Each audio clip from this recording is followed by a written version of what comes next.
Delhi. And if someone at that time would have told me that, I will be working as an applied scientist in Microsoft Redmond headquarters, and and I would be studying at CMU, I would have not believed it. But here I am today, and I feel that if I am here, and um, that means that, if I can do it, anyone sitting there can do it. I was like an average student, I would say, so I can say that you all can do it, and you can be here or even at a place better than this for sure. So with that, I'll in this talk, before I start, like in this talk, the main purpose is I was thinking that I will walk you through my journey for the first 20 minutes, 25 minutes, and then later on, it'll be all open to questions. So before we start, I would like to share a little bit about myself. I'm currently working as an applied scientist too at Microsoft. I'm working at the industry AI team currently, where I develop machine learning solutions for different industries ranging from finance, healthcare, and energy. And before this, I was a part of the Bing team where I joined initially, and there I worked as a part of the document understanding team, which would design machine learning models to understand the content on the web. But before joining Microsoft, I did my master's from Carnegie Mellon University. And before joining CMU, I worked at TCS Research Lab for about 2 years. And prior to that, I was at IIIT Delhi. So yeah, that's about me. I'm currently in Redmond area. And yeah, should we start with the talk, or is there... Um, Yeah, I think you can start with the talk. People will keep joining in, right? okay, sounds good. Okay, all right. Yeah. So I would start from my journey from IIIT Delhi. But before I talk about my journey, here's a disclaimer that, I'm sharing my journey to give you an insight into what my thought process was and what my approach was for the decisions that I took in the journey. I'm nowhere saying that, this is the best way or this is the only way. So yeah, because I think every journey is different, and it's all about, yeah, it's fun to be on that journey and to and let it unfold for you. So with that thought in mind, I think you should take away the things that resonate well with you, and I'm nowhere saying that this is the only way. So with that, I would start from my journey at IIIT Delhi. So I joined in 2013 in the electronics and communication batch, and the first 2 years were pretty normal. I was doing all the core courses and trying to maintain a decent CGPA.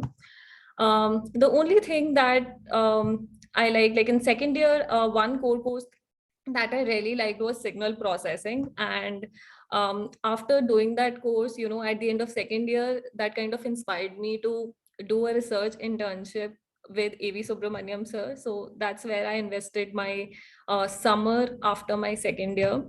And after that, in third year, I got a internship offer from Ericsson. It was a 6-month, 5-month long internship, and I took that up. I started going for that internship. So that internship was basically a software engineering based internship. And over there, I was developing frameworks in Java, writing testing frameworks using JUnit and Mockito. And so the first month there was very interesting for me. Like the learning curve was really good. I learned a new programming language. I got to know, I got hands-on, object-oriented programming concepts. The learning curve was very nice for the first 1 month. But after the second month, I started getting bored. I started missing the kind of projects that I was doing back at IIIT Delhi. In fact, moving towards the third month, fourth month, I felt like, okay, when is this going to get over? And with that internship kind of, made me realize that probably I am not such a good fit for a software engineering job. And that was one thing that made me realize in those 5 months. So when I came back from my internship, it was already the placement season. And There were companies, all the big companies were coming. It was like July, July, when that's when the first placement season was at that time. I don't know how it is right now. So a lot of companies came, and for me, I always wanted to sit for roles like, research engineer, or, computer vision engineer, signal processing engineer. And I like the roles in IBM research, Adobe research, Xerox research. And I would want to sit for those roles. And I really like those roles. But the problem was those companies did not like me.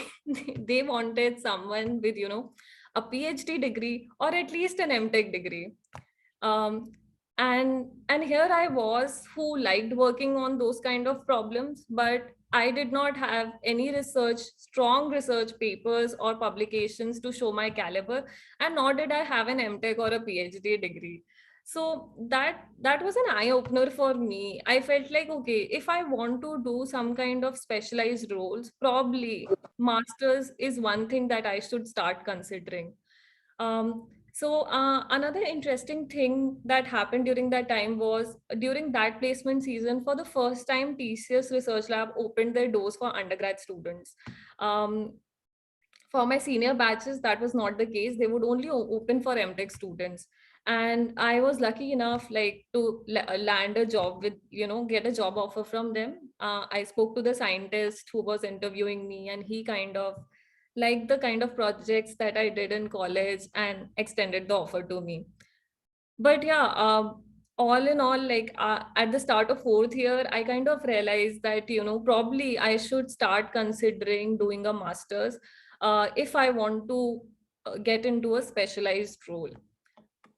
So that's when I started talking to other students. Like, I had some friends who were directly going for masters after the undergrad, and I was not so clear up till now, because till now my goal of my BTech degree was that, I will do my BTech, get good grades, and then, get a good job with, a nice package, and join the industry. That was my goal when I joined the BTech program. Because, when you're joining, you find out about, oh, what was the pay package, what are the placement stats like. So I, like any other student, had all these things in mind. But future had something else in store for me. And when I spoke to those friends of mine, they would tell me, you need high CGPAs, research work, LORs, and so many things. And it was at one point very overwhelming, because I felt I was already late in the process. Those people were building their profile from second year, or, some, for them, they were clear from first year that they have to do a master's. But for me, that was not the case. I felt like, I'm already late in the process, because it was already the final year. So for me, what I did was, I felt like, okay, one thing is sure, I need a good research profile. So what I did was, I accepted the offer from TCS Research Lab, and then stopped sitting for placements. Um, Not sure at that time, probably I did that, but probably at that time, at some point, I felt like, I don't know if that was the right thing to do or not. But yeah, that's what I did, because I like the job profile that they offered, and as compared to the other job profiles that I was getting. So I accepted that offer, stepped out of the placement process, and then I started building my research profile. So for that, basically, since I liked image processing, signal processing, so I approached Subramaniam sir and Anshul sir, and I started doing research projects with them. So I worked with Anshul sir for 1 year, like my entire final year. And with him, I basically worked on compressive sensing, image processing. I was exploring different fields as well at that time, of where exactly, what particular thing interests me in research as well. So developed under Anshul sir. I developed an image denoising algorithm using dictionary learning. And after working for 1 year, this algorithm could, outperform the state of art KSVD and BM4D algorithm. And we submitted this paper at one place. And first time it got rejected, then we added some more things to the paper and then submitted again, and then it got accepted at global SIP conference in 2017. So one interesting thing that happened here was that I also received the IEEE Signal Processing Travel Grant award to travel and present my work at the conference in Montreal in Canada. So this was a very good experience for me and a very good exposure, because for someone who's not traveled even outside India, it was my first international travel. Alone, and also when I went there, I kind of met a lot of researchers and students, masters and PhD students from different universities across the world. There were students from University of British Columbia, Max Planck University, universities in France. And when I spoke to them, I asked them about their master's program or their research work. It helped me build a network, and I'm still connected to them. And even at that time, they were, open to answer questions about the program, and review my SOP and guide me through the process. So I think if you get a chance to attend, it's not just about publishing a paper. I think going to a conference it gives you a lot more. You build network. I will tell you one more experience later on, at a research conference. But at that time when I went there, I think it was a very good experience in the terms of the kind of exposure I got through going to that conference. So I also continue to work with A.V. Subramaniam sir. So even after my graduation, I continued working with him. When I started working with him in my fourth year, I was working on multimedia vehicle forensics. So in this area, basically, I developed a machine learning algorithm to basically map a dash cam video to the car in which it was recorded. So one application of this is for the insurance companies, not so much in India, but in Singapore. It was for companies in Singapore. So basically, you can think of it as, let's say someone is driving a car and they're not driving it properly and they get into an accident. Now, let's say they file an insurance claim, and in that insurance claim, as an evidence, they are required to give the dash cam video recording of the the path they were taking, or the way they were driving. So what the person can do is, since he was not driving properly, what he can do is he can borrow his friend's car, drive along the same route, and record a video on the dash cam and present it as an evidence. So here, insurance companies have no way to verify whether the video that was presented as an evidence is an authentic one or not. Was it recorded on the same car which got into the accident, or not? So basically my algorithm kind of helped there. Basically, it was based on the hypothesis that every car engine has a unique vibration that will get embedded into that video recording. So let's say if you have one Honda Civic, and you record a video on that, the vibration of the engine will get embedded in the video. Whereas if you take another Honda Civic, even though they are the same model, but a different Honda Civic would have slightly different vibrations, because the way the hardware is designed, every hardware is slightly different. That's because of the little deltas that come into while designing the hardware. So with that, my algorithm kind of aided on that sense. It helped authenticate. It was able to extract that signature of that particular car, and it could verify that whether the video that is submitted by the person, is it an authentic one or not. So this work, I continue to work on it after graduating. Even when I was in TCS research, I would work on it on weekends. And after 2 years, this work got accepted at a transaction, IEEE transaction on circuits and systems for video technology. So by this time, while I was in thesis research, I already had published 3 papers at IIIT Delhi, and my professors and I had, good relations with them, strong. I had worked for such a long time with them that they were ready to write strong LORs for me. In fact, my professors were encouraging me to apply directly for PhD. So I'm really thankful for the support and the kind of research exposure I got at IIIT Delhi. I think everyone should take, people who are planning to do masters or PhD should take full advantage of that. um, then when I joined after Triple IT, I joined TCS Research Lab, and there I started working in reinforcement learning. I had no idea about reinforcement learning when I joined TCS. And so when I joined there, they gave me a problem statement to solve using reinforcement learning. And here I was, who had done just one course in machine learning in Triple IT. And that one course in machine learning as well just had one lecture on reinforcement learning, not even deep reinforcement learning. It was reinforcement learning. And this field was still growing. Like this is 2017. Reinforcement learning was taking up at that time. And so what I did was I would read research papers, I would read blogs, I would try to do online courses. And I was struggling a lot because even in office I was the only one working on this. So there was actually no help. Even if I got stuck, I would have to uh, search a lot to find out what's going wrong, why is it not working. Because people were working on different problems, and not people there did not have a lot of experience with reinforcement learning, at least my colleagues. So after struggling for 1 year, I was finally able to design an algorithm to do tracking using deep reinforcement learning.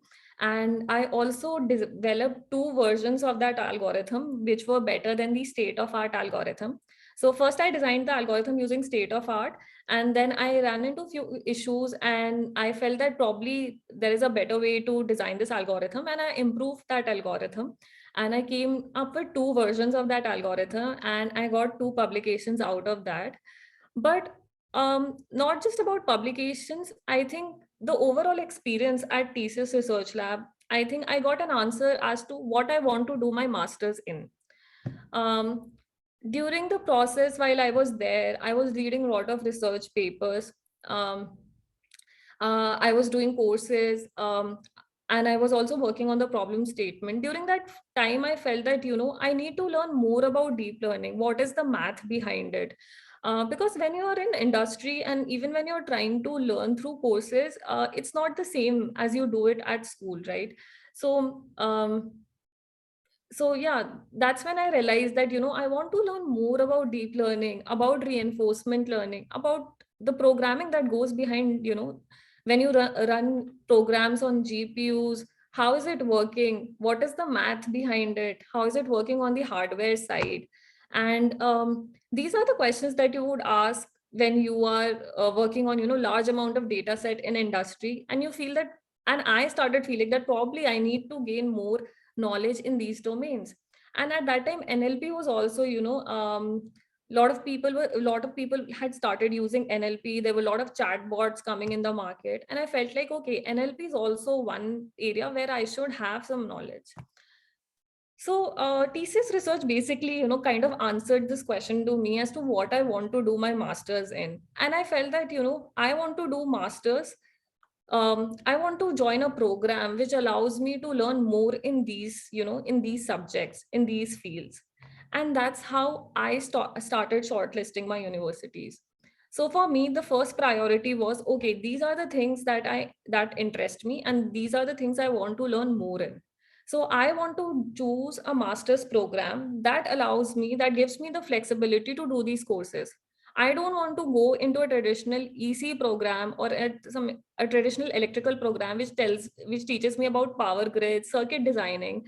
I don't want to do that. So I had this clear answer after my experience in TCS research. And I also started looking for places which had good research labs in machine learning and AI. Second was opportunities after graduation. So I wanted to go into specialized roles. And that's where my start for, that's that's the place where I started, thinking that, okay, I want to do masters. So that's what I previously covered. And yeah, but my first priority was to, I want to choose a program which allows me to learn more in these areas. And the third criteria was the brand name.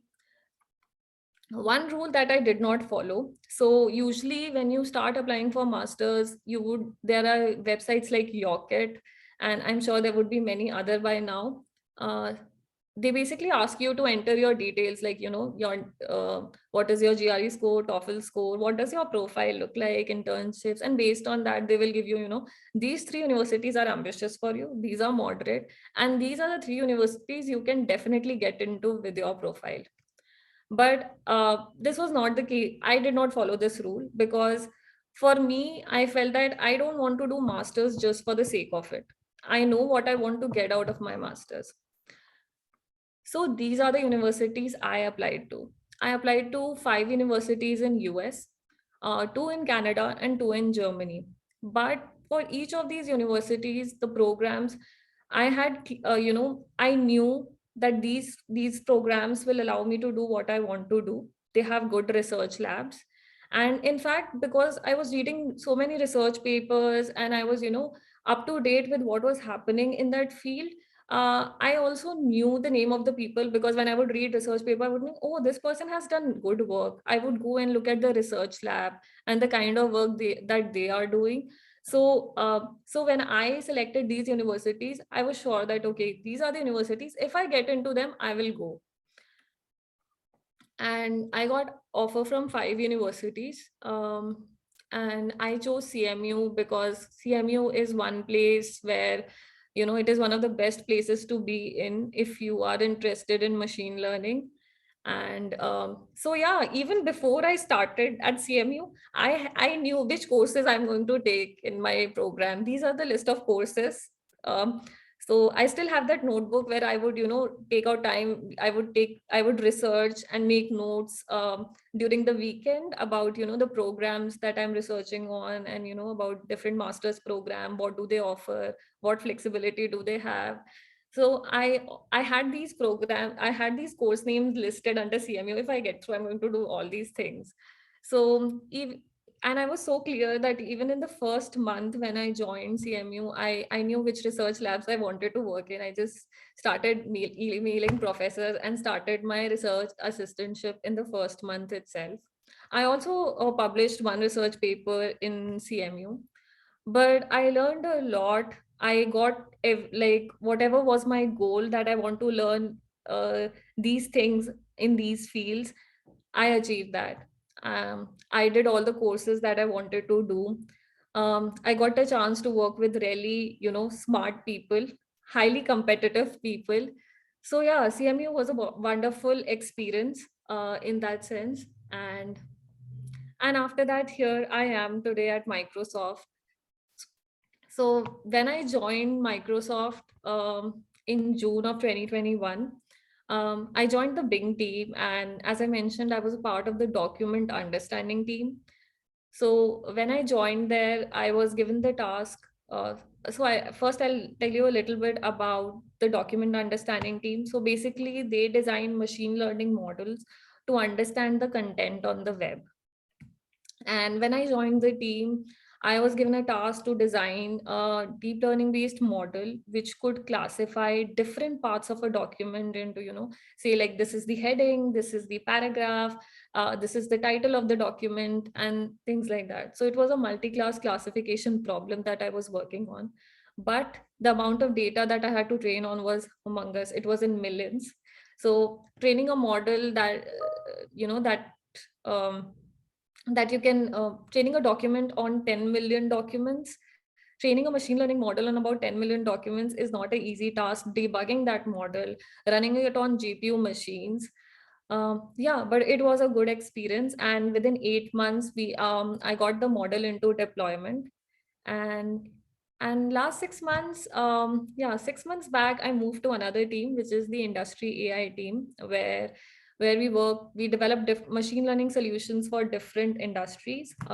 It can be, financial, healthcare, and even energy.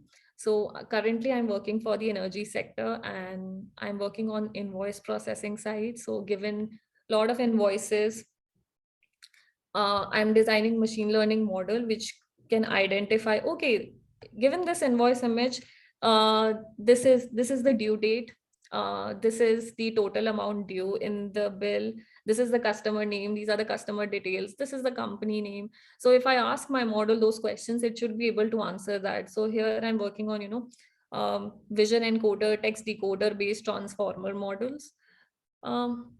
Yeah, so that's about me, a little about my journey.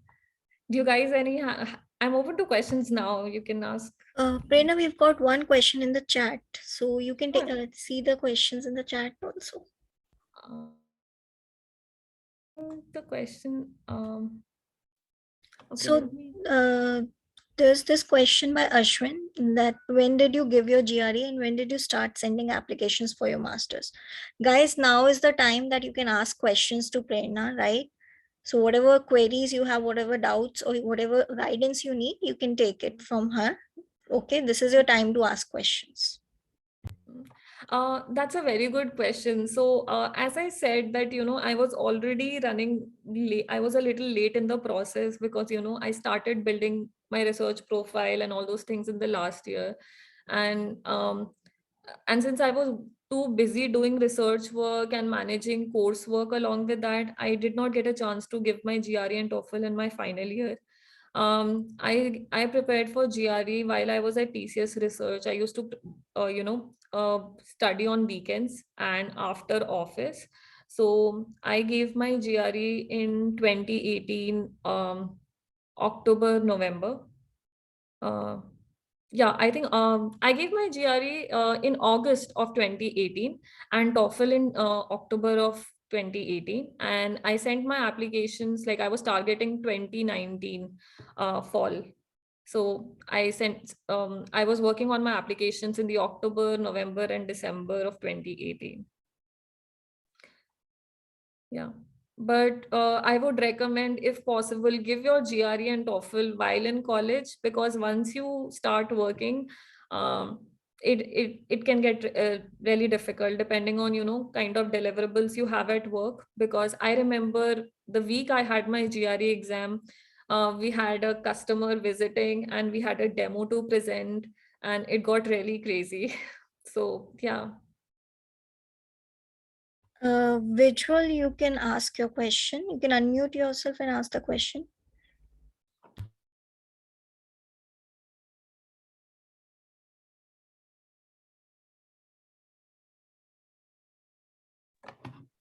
Uh, Hello. Hello. Yeah, I just wanted to ask what CGPA should one aim for an MS in CMU? Does CGPA play a very great role for admission in CMU? Uh, there are a lot of factors that they consider while for your master's application. So I would say that my CGPA was not very high. I was somewhere around 8.5, and but it's like an overall thing. Like I had 5 research papers when I was submitting my application, and I had strong LORs. And so I don't think you should limit yourself just because of your CGPA. I think if you have something above 8, it should be good. You should give it a try. Thank you. Mhm. Next we have Aryan. He has raised his hand. Aryan, you can ask your question now. Yeah. Hi, Prerna. Aryan this side. I'm in my fourth year, final year here at IIIT-Delhi. So I have a couple of questions. The first one is basically regarding the LORs thing that you said. So how many strong LORs does one person usually need to get into, let's say, a good college like CMU or, USC or something like that? So that's my first question. And I'll ask the second question once you've answered this. Oh, sure. So basically, I took for US, you need 3 LORs. For I think Canada, you need 2 LORs. And I think in Germany, I did not need any LORs from what I remember. This was in 2019, the process. Yeah, I Mhm. mean, just in the sense of strong, like there are some Yeah. strong recommendations, then there are some recommendations which are just written. So I wanted to ask in that sense. Yeah, I agree. So for my case, I worked with two professors, Anshul sir and A.V. Subramaniam sir. And these two were strong LORs. And third LOR was a little tricky for me because the other LOR, so I think having two strong LORs is really good. And if you have it from professors who have, like Anshul sir and A.V. Subramaniam sir both had PhDs from abroad, and they Anshul sir has a lot of citations as well. So I took these two LORs were strong for me. Third was a little dicey because the if I would take it from any other professor with whom I had not worked, it was not a strong one. They would just mention about the courses that I took and my grade in that course and little bit about the project, probably if I did a course project. So third was a little dicey. I sometimes took it from one of the course professors. Like I tried to get it from I think one of the professor who was, I think at that time, dean for EC. So I tried to get it from him because I had done a course under him and performed well in that course. And towards the end, I tried to take it from my my superior at TCS research, because I know that would be a strong LOR. But the only reason that was stopping me was I didn't want them to know that I'm applying for my master's abroad at that time, because I didn't have any admits in hand. And if I would tell them that I'm applying abroad, they would know that I'm going to leave. So that was a little tricky. I knew I had an option to get one more strong LOR, but I could not use it a lot at that time. So I think having two strong LORs is good. If you have done good work under two professors, I think that should be good. Right, right. Thank you so much for that.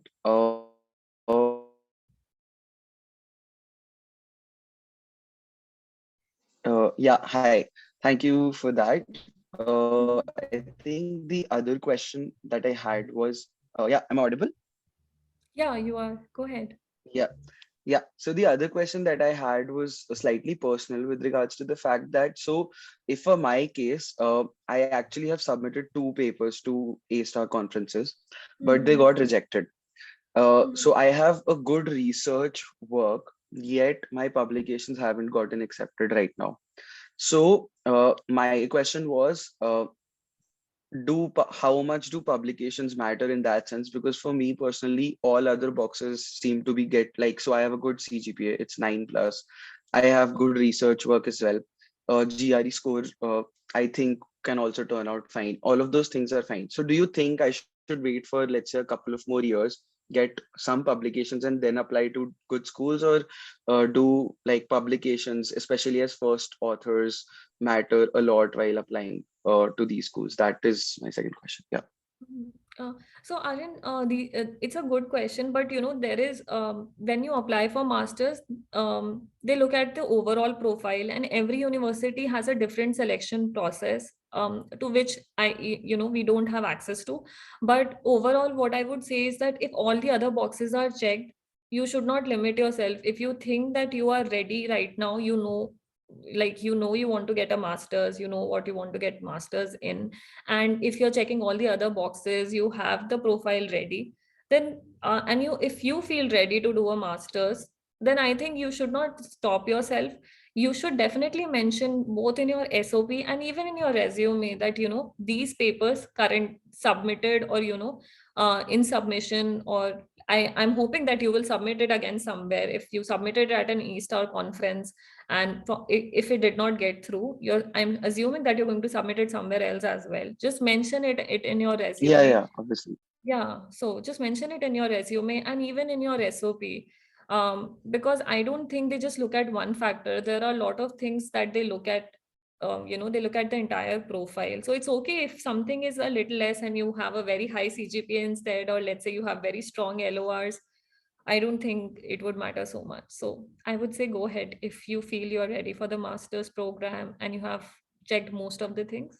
Because for me, I mean, my CGPA was 8.5, but I had 5 research papers, strong LORs. So someone would say that, with a CGPA of 8.5, probably you should not apply to CMU. But, that's not the case. If you have other things, I think they look at the overall profile. So I would recommend that you should apply. Right, right. Thank you so much. Okay, so next up, I think we have Rishit. He raised his hand. Rishit and then Athar. And then one question in the chat. So you can start with Rishit first. Okay, so hello, my name is Rishit. I'm a student of first. I have 3 questions basically. So when did you start research for projects and research opportunities, assistantships?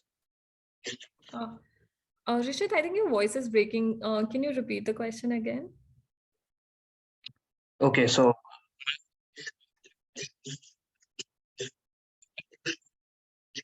of our college for Rishit, projects. your voice is breaking. It would be better if you type your question because you're breaking in between. Okay, I'll just type them out. In the meanwhile, we can take up the question from Athar. Hi, I have 2 questions. The first question is how important are extracurriculars in MS admissions? How important are? Sorry, could you repeat? How important of a role do extracurriculars play in MS admissions? Extra co-curriculars. So are you talking about so if you're applying for a research-based master programs, I don't think they would be that relevant. But let's say if you're planning to do masters, like more like an MBA, not MS, or yeah, if you're looking for an MBA-based course or something like a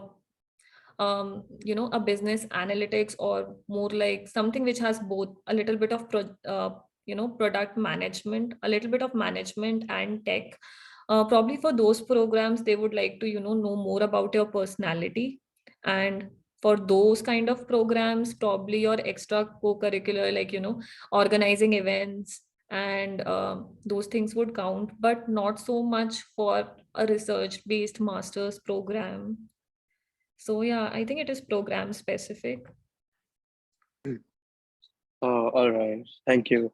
And my second question, well, I'm in my 4th semester right now, and I'm interested in trying my hand at ML and DL research next semester after my internship season. So how would you suggest I get started?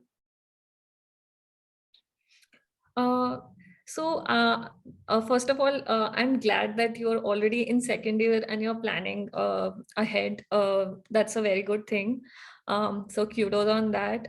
But I would say that as for ML and DL, if it interests you, I think there would be a lot of labs in IIIT Delhi. I think you could just start off by, whose research work do you resonate more with? Or, for me, like I like signal processing and, image processing. So those are the professors I reached out to first. And because I like their subjects and they already knew me based on the courses that I had done under them. So that kind of, that helped me pick up what I like. So like I liked image processing and signal processing, and I went that route. But for you, I think what you can do is you can look at different research labs within IIIT Delhi, look at the kind of work they are doing, and then just drop an email to the professor. Talk to them that if you join their lab, what kind of problem statement you'll be working on. And I think whatever interests you, you should go ahead with that. Because I think right now, machine learning and deep learning has penetrated into every field. It's not limited to computer science. I think people working in bioinformatics, finance, and healthcare, everyone is probably using machine learning these days. So I think you should look at what application interests you and go ahead and research on that.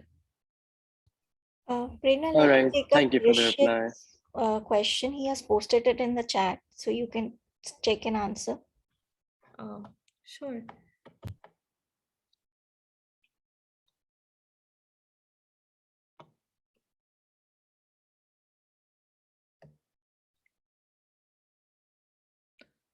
Yeah, so Rishit, as I mentioned that, I started approaching professors for, research opportunities, assistantship. Are you asking about masters or um, in the master's program or at IIIT Delhi? Okay, so I think I can answer for both.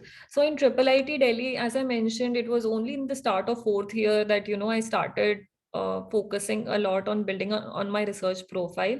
And that's when I reached out to the professors at IIIT Delhi for doing, research project or independent study or independent project under them.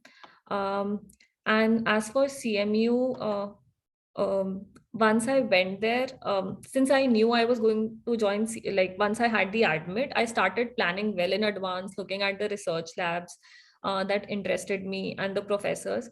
I already had some idea while I was applying, but once I had the admit in hand, I started digging deeper into it. And I looked at some of the professors' research work and something which excited me more. So first professor I approached was Marius because he worked in vision and machine learning. So he was my first go-to person, but his lab had no place. Like they did not have any openings at that time. So I moved to another professor's lab who was working on something similar.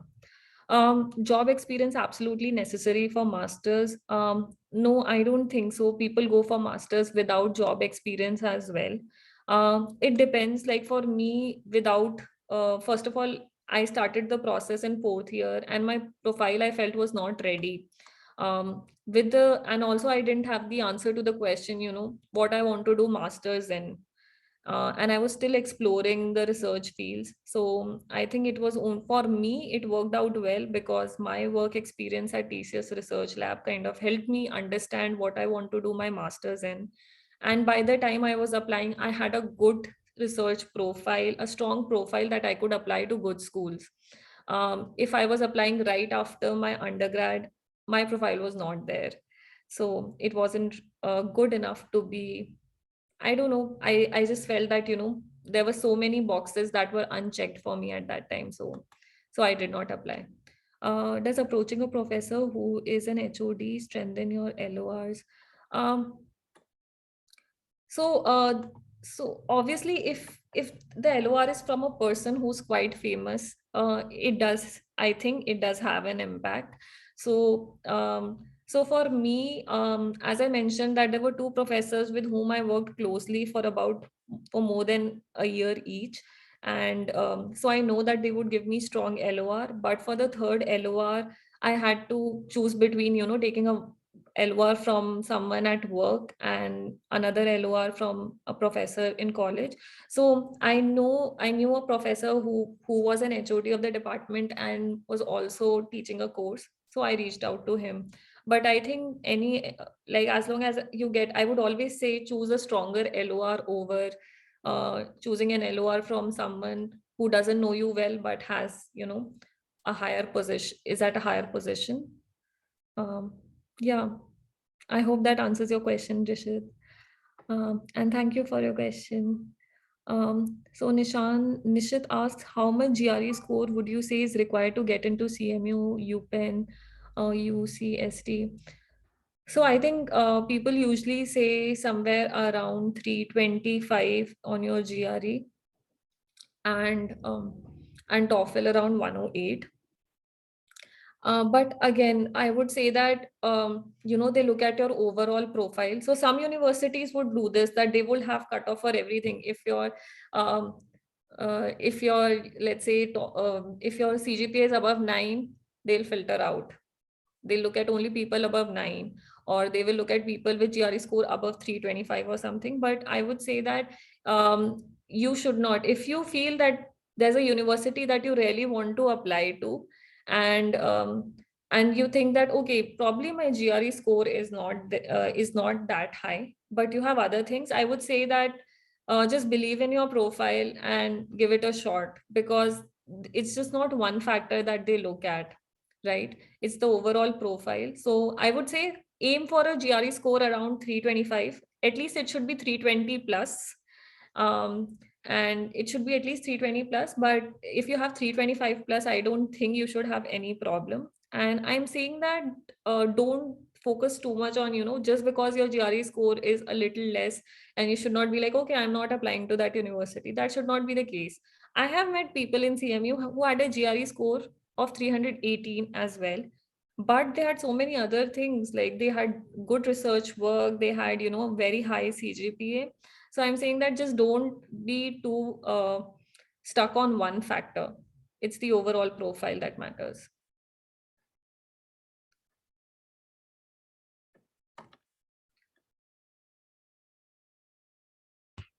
So next we have Ojas. He has raised hand. Ojas, you can ask your question. Yeah, hi. So I'm sorry if this question seems a little personal, but feel free to ignore it. But could you talk a little about financing your master's? Like, did you look at some scholarship opportunities, or let's say, were there some TA programs which could help recoup some of the living costs or something like that? Yeah, I completely, okay, this is a very good question, because I was in the same dilemma, especially when I was applying to US. I felt like US universities were so expensive. So that's why I was like, I would go to US only if I get into a good program. Otherwise, I was considering, Canada and Germany as well, because in Canada, it was cheaper as compared to US, and in Germany, there was no tuition fee, so it was free of cost. So that's why I was considering other countries as well, and was not just focusing on US. I did look at scholarships, so I think there is a Tata scholarship that people apply to, and as for CMU, I took RAship the first month I joined, so that it could at least help me cover my um, living expenses in the US. And yeah, apart from that, yeah, I applied for Tata scholarship and I did not get it. So for financing, as I said that I was looking at other countries as well. I went to US because I got admit from a very good school. If it was any other school from the top 5 that I'd applied to, I didn't even apply to them, because I felt like even if I get an offer from them, I don't think I would be ready to spend so much of money and go there. So that's why I just applied to those schools which I knew that if I get into, I think it will be worth spending the money. Um, yeah, and that's why I considered other countries. And as for the scholarships, you can always get RAship and TAship at universities in US. They are very considerate, especially for international students. Even they understand, and most of the places have a very well defined. They have a structured process of applying for TA and RAship and getting into one. So yeah, I don't think it should be a problem. Okay, thank you so much.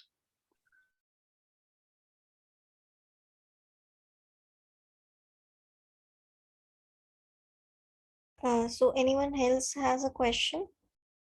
I see Ashwin's hand raised. Has he asked? Hi, Prerna. Yeah. Hi. So, Prerna, I wanted to know, for applying for masters, I'm currently in my third year, sixth semester, and we going to my seventh semester. So, when should I apply for these colleges? Should I start sending my applications in the seventh sem or eighth sem? So usually for US, the deadline for most masters programs is around 15th of December, and some have around 15th of January. I think 15th January and 15th of December. Most good schools and good programs will have their deadlines around that time. And I'm assuming that you would be applying to either masters in EC or CSE or something, Yeah. some STEM program. So I think 15th of December and 15th of January are the dates if you want to go into the fall of next year. So since you are in your third year right now, and okay, so yeah, probably the December of this year is when you should be sending your applications if you want to go directly to masters after your undergrad, which is Okay. like fall of 2019. Yeah, so I think this summer should be the time when you should be done with your GRE TOEFL, and you should start talking to professors about LORs, about your, about the fact that you're planning to go to masters in fall of 2024. So you should talk to them about it, and that tell them in advance that you would need LORs. And yeah, you just start working on your SOPs in August, September, and try to send your applications early. I would say November and December starting. Okay. Mhm. Thanks for that. Sure.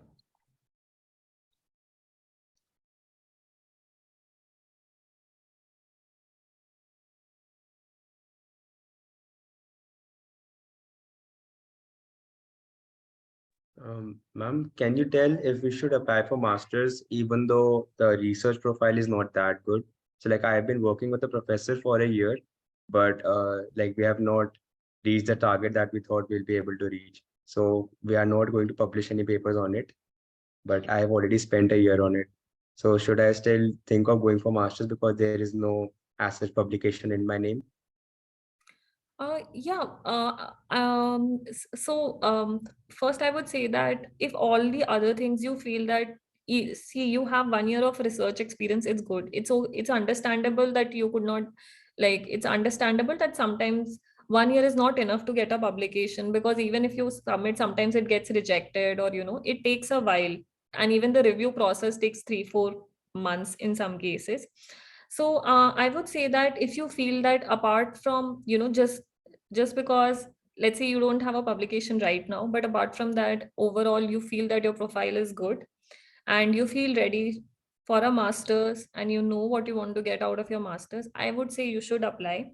For the fact that you did 1 year of research, you will have a very strong LOR. I'm sure you would have a good research project to talk about in your SOP and in your resume. Also, I would say that even if you could not get a publication, you can have something like a GitHub repo to, show the work that you did, or you can have. There are also some archive publications where you can submit your project reports as well. So having that report somewhere, and to which you can link in your resume, will make the case strong and will kind of support that, okay, you did that work. So somewhere having a documentation of the results of whatever experiments you did, the results that you got, something that you can, show, you can link. So basically having a GitHub repository can be one idea, I would say. Right. Mhm. Thank you. Thank you. Sure.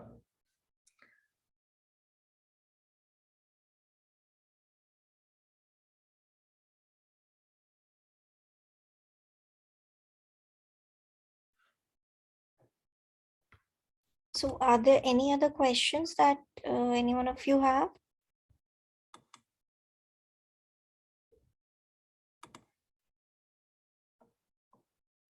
So I'm considering it that all your questions have been answered by Prerna, right?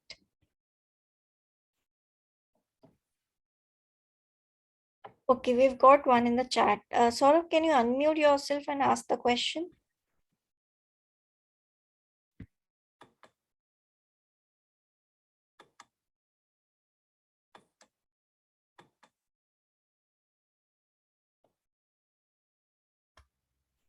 Prerna, we've got 2 questions in the chat box. So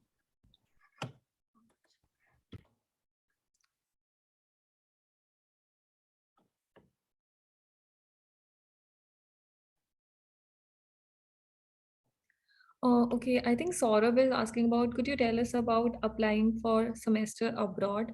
Um, so I did not apply for a semester abroad myself, so probably I'm not the right person to talk about this. But from what I remember at that time, when I was in my third year, or yeah, when I was in my third year, I remember that two of my seniors went to University of Florida to do 1 semester abroad. So I don't know how exactly it works, but I think at that time it was something like we had a tie-up with that university, and you had to pay for 1 semester fee on your own. And yeah, probably yeah, I think I'm not the right person. I didn't apply for that, and I don't remember how exactly it works, but I do remember that two of my seniors did go for a semester abroad. So probably someone in IIIT Delhi who has gone for it would be a better person to answer that question. Sorry, Saurabh, I don't have the exact answer for that. Ayush asks, what should be the roadmap for applying for MBA in US? I'm currently in second year. So I think for MBA, people usually need GMAT scores, and I think some universities accept GRE as well. But I think as per the profile, since I did not apply for MBA, I don't know exactly what profile do they look for in an MBA candidate. So yeah, but I think GRE and GMAT are two things. I think GMAT is accepted in India as well. Um, but yeah, I don't think I have I'm the right person for that question because I didn't take that path myself. What are the prerequisites for approaching a professor for research? So Rahul, are you asking for in IIIT Delhi, or is it related to CMU? Like, okay, IIIT Delhi. So I don't think there are prerequisites. Once you're a part of the university, I think all professors are very welcoming if you want to do a research project. At least that has been my experience at IIIT Delhi. All professors are very welcoming, and usually if you have taken a course under that professor and done well in that course, you feel that you like that course, and it's even easier to approach the professor and tell them that, okay, I did this course project, can I extend it further? So that's what I did for some of my research work, that I took up a course. I was doing a course under those professors. I liked the coursework and even the project that I did as a part of the coursework, and then I reached out to them, is it possible to extend it, or do you have any other problem statement that I can work on? So yeah, I think if you take a course under a professor, if you like that course, if you do a good course project, that could be a good starting point. But honestly, I think there are no prerequisites. As long as you are interested in a topic, I think most professors in IIIT are very welcoming, and they would be happy to have you as a part of their lab. Okay, so we'll have only one last question now. So if any one of you have, Bhagesh has raised his hand, so you can ask your question, Bhagesh. Actually, I had a question that like while applying abroad and in any program related to research, how much value is given to publications by the candidates? Like if I'm going for a research profile abroad, how will they consider the publications and all? Like, is it given very high value? Is it not that important? Like from that perspective? I would say that, as I mentioned, it's the overall profile, Bhagesh. Like, it's not just one factor. So there are a lot of cases. Let's say, even one of your friend asked this question, right? That he has been working on a research problem for 1 year, and he doesn't have a publication as of now on it. So I don't think having a publication is a very having a publication is a good thing, but it's not the only thing. So they look at a lot of factors. They look at your CGPA, GRE scores, your SOPs, your overall resume, and even the LORs that your professors write for you. So it's all right if you don't have a publication right now, or but having a good research experience or having some good research projects is always nice if you're applying for a research program. But that does not necessarily mean that you should have a publication to get into a good program. These are two different things, because sometimes people mention a publication and they are the last author, or probably they've not contributed enough in that work. So there are a lot of factors. So yeah, I think you should not stop yourself just because you lack a publication. Right. Thank you.